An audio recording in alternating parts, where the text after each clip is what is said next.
नमस्कार। Forces supreme law partners के इस नए कानूनी एपिसोड में मैं advocate doctor Ajay Kumar Pande Supreme Court of India लेकर आया हूं एक नया मुकदमा। अगर मैं ये कहूं कि इन दिनों दिल्ली में तो ठंड का मौसम चल रहा है और दूसरी जगह भी कोई मौसम चल रहा है, लेकिन पूरे हिंदुस्तान में एक साथ कोई मौसम चल रहा है, तो उस मौसम का नाम है टैक्स टेररिज्म। टैक्स के नाम पर आतंकवाद। मैं नहीं कह रहा हूं, फॉर्मर CEC साहब भी कह रहे हैं, वो भी कह रहे हैं, और भी कई लोग कह रहे हैं। घटनाएं भी आ रही हैं। आपने देखा कि कल एक दंपत्ति ने मध्य प्रदेश में ईडी को आरोपित करते हुए सुसाइड कर लिया। जोमेटो को 800 करोड़ प्लस का टैक्स नोटिस है। नेस्ले ने इसी टैक्स विवाद में बहुराष्ट्रीय कंपनी नेस्ले के कारण स्विट्जरलैंड की सरकार ने भारत के इंडिया के मोस्ट फेवर्ड नेशन का दर्जा ही खत्म कर दिया। खैर, बड़ी बड़ी बातें हैं, लेकिन फिलहाल जो एक मौसम है वो GST के नोटिस का मौसम है। पुराने प्रकरण को उठाकर इन मास GST डिपार्टमेंट लोगों को नोटिस भेज रहा है। तो हमारा जो आज का विषय है वो है कि GST नोटिस से कैसे बचें। वो मास्टर ट्रिक्स क्या है, वो कानून क्या है, वो जजमेंट क्या है और एक्सपर्ट्स की राय क्या है। इन्हीं विषयों पर आज हम बात करेंगे अपने इस कानूनी एपिसोड में। तो दोस्तों, आइए, आपका स्वागत है हमारे चैनल फोर्सिस सुप्रीम लॉ पर। तो GST का नोटिस पहले समझते हैं, यह आता क्यों है। अगर वहीं पे हम इसका समाधान ढूंढ लें तो संभवतः ये नोटिस ना आए। दूसरा है, अगर आ ही जाए तो हम इससे निपटें कैसे। और सबसे जरूरी है कि इस नोटिस को हम कैसे अपने से दूर रखें, अपने फॉर्म से, अपने से कितना ज्यादा से ज्यादा हम दूर रख सकते हैं। अब यह जो जानकारी है सिर्फ बिजनेसमैन के लिए इंपॉर्टेंट नहीं है, यह हर उस व्यक्ति के लिए इंपॉर्टेंट है जो GST के तहत रजिस्टर्ड है। तो GST नोटिस है क्या, पहले इसको समझते हैं। तो GST नोटिस सरकार की तरफ से भेजा गया एक कानूनी दस्तावेज है जो आपको यह बताता है कि GST फाइलिंग या लेन देन में आपकी तरफ से कोई गड़बड़ी हुई है। अब ये नोटिस कई तरह के हो सकते हैं। पहली तरह की नोटिस है GSTR3B या GSTR1, जो बेसिकली मिसमैच की बात करता है। दूसरा नोटिस हो सकता है ITC का इनपुट टैक्स क्रेडिट, कि आपने गलत क्लेम ले लिया। और तीसरा नोटिस हो सकता है फर्जी इनवॉइस के उपयोग का, कि आपने बिजनेस किया ही नहीं और फर्जी इनवॉइस जनरेट कर लिया।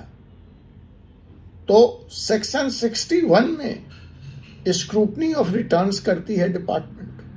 सेक्शन 73 में आपको नोटिस तब आता है जब नॉन पेमेंट या शॉर्ट पेमेंट ऑफ टैक्स है विदाउट इंटेंट। अब ये ओमिशन भी हो सकता है, ये कमीशन भी हो सकता है।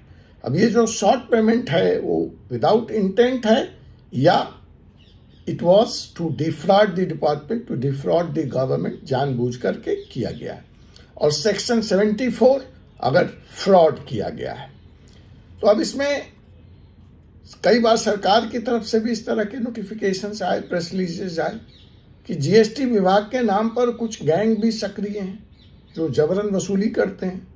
कई बार तो GST डिपार्टमेंट के आदमी बनकर ये छापा मारने चले आते हैं और वसूली करके चले जाते हैं। तो सबसे पहली जरूरी जो है कि जैसे ही आपको नोटिस मिले तो आपको यह सुनिश्चित करना है कि यह नोटिस असली है या नकली है। अब ये मेल और डाक के जरिए जो नोटिस आते हैं वो कई बार नकली होते हैं। तो सबसे पहले आपको करना क्या है कि आपको नोटिस चाहे जिस किसी भी माध्यम से आया है, पहले आप इस नोटिस को वेरीफाई कर लें। ये वेरीफाई कैसे होगा? तो CBIC के पोर्टल पर जाएं और वहां जाकर के इस नोटिस को आप वेरीफाई करें। जिस अधिकारी ने आपको नोटिस दिया है उसका नाम लिखा होगा, उसका पद नाम लिखा होगा। तो आप CBIC की वेबसाइट पर जाकर देख लें कि इस नाम और इस पद पर फला फला अधिकारी मौजूद भी है या नहीं। और सबसे महत्वपूर्ण बात कि कोई भी सरकारी नोटिस GSTIN नंबर और DIN डॉक्यूमेंट आइडेंटिफिकेशन नंबर के बिना मान्य ही नहीं है। तो आप यह देख लें कि जो नोटिस आपको दी गई है उसमें GSTIN नंबर और DIN नंबर भी दिया गया है।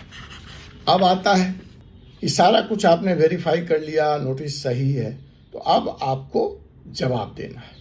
तो जवाब देने के लिए आप क्या करेंगे? GST पोर्टल पर लॉगिन करेंगे।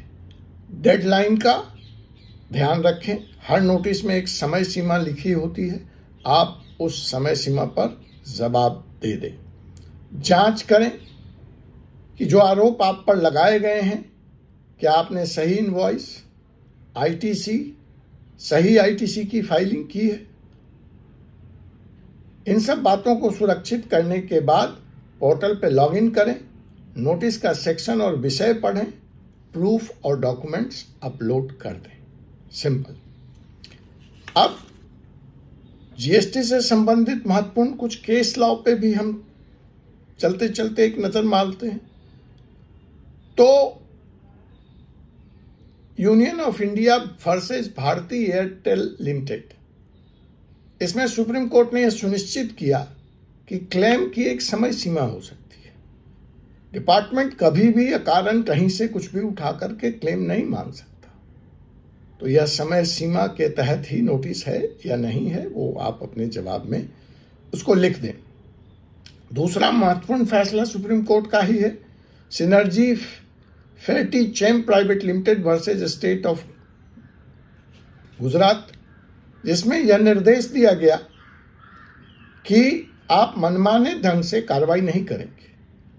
जो दिशा निर्देश है, जो प्रोसेस है, जो प्रोसीड्योर है डिपार्टमेंट का, जो प्रोसेस है लॉ का, वो आपको फॉलो करना पड़ेगा।